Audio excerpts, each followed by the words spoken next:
Dikabarkan klub bola dunia tertarik dengan berita seorang wanita yang bisa mengobati penyakit tulang bengkok manusia secara cepat dan mudah. Mereka melihat dari media cetak dan media sosial TikTok dan YouTube. Tertarik dengan cara pengobatan Ibu Ida. Dikabarkan mereka ingin mengontrak Ibu Ida sebagai tenaga medis di klub bola mereka. Di antara klub-klub bola tersebut yang tertarik dilaporkan klub bola Barcelona Spanyol, PSG Prancis dan Al Nassr Arab Saudi. Mereka ingin merekrut Bu Ida sebagai tenaga medis di klub mereka untuk menangani para bintang sepak bola seperti Messi, Neymar, Ronaldo, yang rawan cedera dikarenakan jadwal liga yang padat.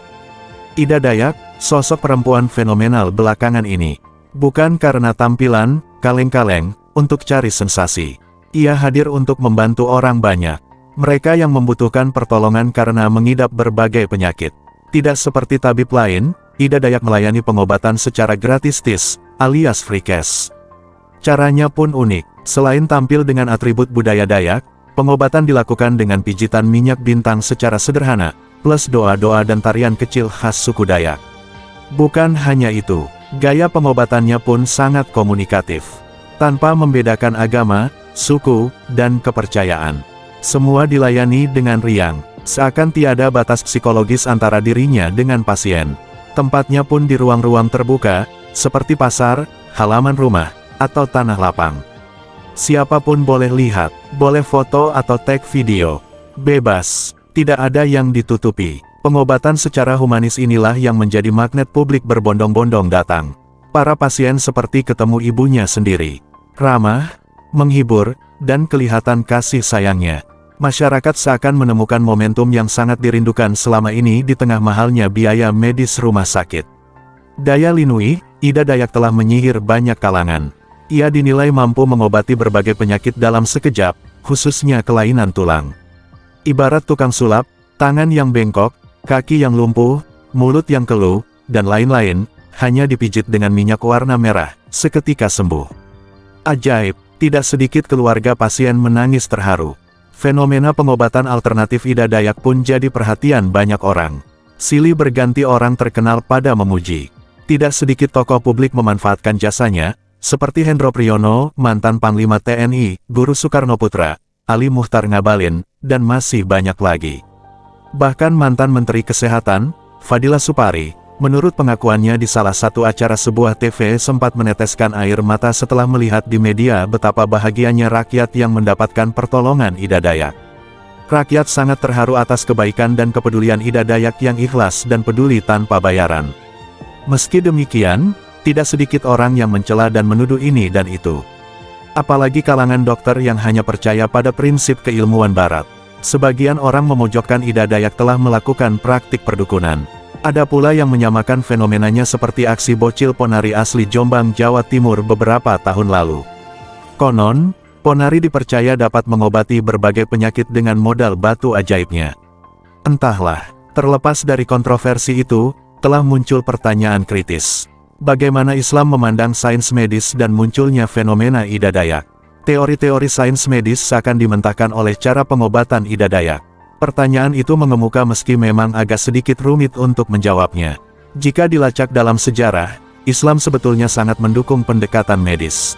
Islam adalah agama yang sangat menjunjung tinggi kerangka keilmuan dan logis. Banyak saintis Muslim abad pertengahan yang berhasil menulis buku-buku kedokteran, sekaligus menjadi dokter. Bahkan kitab Al-Shifa, karya Ibnu Sina, pernah menjadi referensi bidang kedokteran oleh para dokter barat selama 8 abad. Kitab tersebut merupakan ensiklopedia filsafat penyembuhan. Kitab Ibnu Sina lainnya ada, Al-Qanun fi Al-Tib, yaitu susunan kitab pemikiran kedokteran Yunani Arab. Saintis Muslim medis lainnya seperti Abu Al-Hasan Ali bin Sa'al Raban Al-Tabari.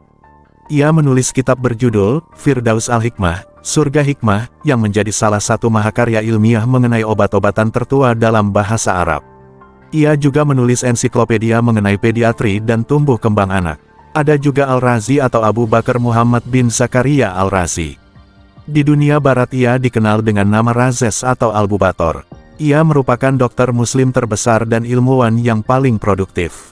Bahkan ia disebut-sebut sebanding dengan Hippocrates dan Galen, yang merupakan dokter Yunani.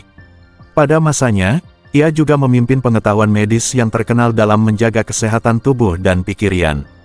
Namun demikian, selain berpijak pada aspek keilmuan medis dalam pengobatan, Islam telah mengenal juga pengobatan penyakit dengan pendekatan spiritual. Keduanya saling melengkapi. Para saintis Muslim bidang kedokteran selain mendasarkan pada penelitian empiristik, juga menggali berbagai hikmah di dalam Al-Quran dan hadis melalui pendekatan spiritual.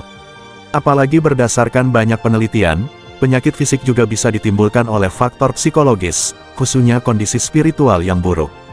Menurut American Psychological Association, seseorang yang mengalami stres seringkali mengalami sakit perut. Bagaimana jika seseorang mengalami stres kronis? Stres kronis yang tidak kunjung diobati dapat melemahkan tubuh dari waktu ke waktu. Emosi negatif seperti kemarahan ternyata juga bisa memicu serangan jantung dan masalah fisik lainnya. Dalam tradisi Sufi, pengobatan terhadap penyakit dilakukan dengan psikoterapi sufistik, sebuah pendekatan yang bersifat holistik, yaitu tajribi observation and experiment, bayani explanatory, burhani, logic, irfani, intuition. Artinya, penyakit fisik tidak semata dipotret dari kacamata medis keilmuan dan empiristik semata, tetapi perlu juga dilihat secara spiritual, karena manusia makhluk ruhani. Al-Quran sendiri juga disebut dengan istilah, as-sifa, atau obat penyembuh, baik lahir maupun batin. Allah berfirman, "Wahai manusia, sungguh, telah datang kepadamu pelajaran Al-Quran, dari Tuhanmu, penyembuh bagi penyakit yang ada dalam dada dan petunjuk serta rahmat bagi orang yang beriman." Qs. Yunus, 57. Demikian juga Nabi Muhammad SAW sendiri mempraktikkan pengobatan melalui pendekatan spiritual, dari Masruq, dari Aisyah, bahwa Nabi SAW mengobati sebagian keluarganya. Beliau mengusap dengan tangannya yang kanan seraya berdoa, "Ya Allah Tuhan manusia, hilangkanlah penyakit dan sembuhkanlah dia. Karena Engkau adalah zat yang dapat menyembuhkan, tidak ada kesembuhan yang hakiki selain kesembuhan darimu. Dengan kesembuhan yang tidak akan berlanjut dengan kekambuhan." Hari Bukhari, berdasarkan uraian di atas, bahwa fenomena ida dayak sebenarnya telah lama dipraktikkan oleh para tabib melalui pendekatan alternatif. Meskipun oleh para dokter rumah sakit, praktik pengobatan ida dayak dinilai merusak sistem keilmuan medis. Faktanya, hal tersebut juga diakui oleh sebuah sistem pengobatan alternatif yang tidak dilarang di negara ini selama tidak ada unsur penipuan dan merugikan masyarakat. Jadi, pengobatan model apapun dapat dipilih oleh masyarakat selama itu diyakini dapat menyembuhkan penyakitnya dan tidak merusak tatanan sosial yang ada. Bukankah para dokter dan terapis alternatif, khususnya ida dayak, hanya sekedar media, wasilah penyembuhan, sedangkan zat penyembuh sejatinya adalah Allah SWT. Wallahu a'lam.